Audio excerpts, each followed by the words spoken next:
Hi friends, welcome to cine family 2. పడమటి సంధ్యారాగం serial ప్రముఖ జీ తెలుగు ఛానల్లో ప్రసారం అవుతూ ముందుకు దూసుకుపోతోంది. ఈ serial heroine Preethi Sharma and Prithviraj. Preethi Sharma ఈ సీరియల్లో ఆద్య క్యారెక్టర్లో నటిస్తూ తెలుగు ప్రేక్షకుల ప్రశంసలను మెప్పును పొందుతుంది. ప్రీతి శర్మ తమిళ సీరియల్లో కూడా నటిస్తూ బిజీగా ఉంటుంది.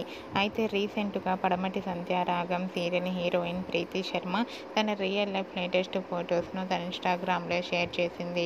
ఆ ఫొటోస్లో ప్రీతి శర్మ చాలా క్యూట్గా, ముద్దుగా, మోడర్న్గా కనిపించింది. ఆ ఫొటోస్ చూసిన వారంతా బ్యూటిఫుల్ అండ్ లవ్లీ ఏంజల్ అంటూ కామెంట్స్ పెడుతున్నారు. మీకు కూడా Preethi Sharma real life latest photos మీకు నచ్చినట్లయితే మీ అభిప్రాయాన్ని మీ కామెంట్ రూపంలో తెలియజేస్తూ లైక్ చేయండి, షేర్ చేయండి. మరిన్ని ఇంట్రెస్టింగ్ అండ్ లేటెస్ట్ అప్డేట్స్ కోసం మా సినీ ఫ్యామిలీ 2 ఛానల్ని సబ్స్క్రైబ్ చేసుకోండి.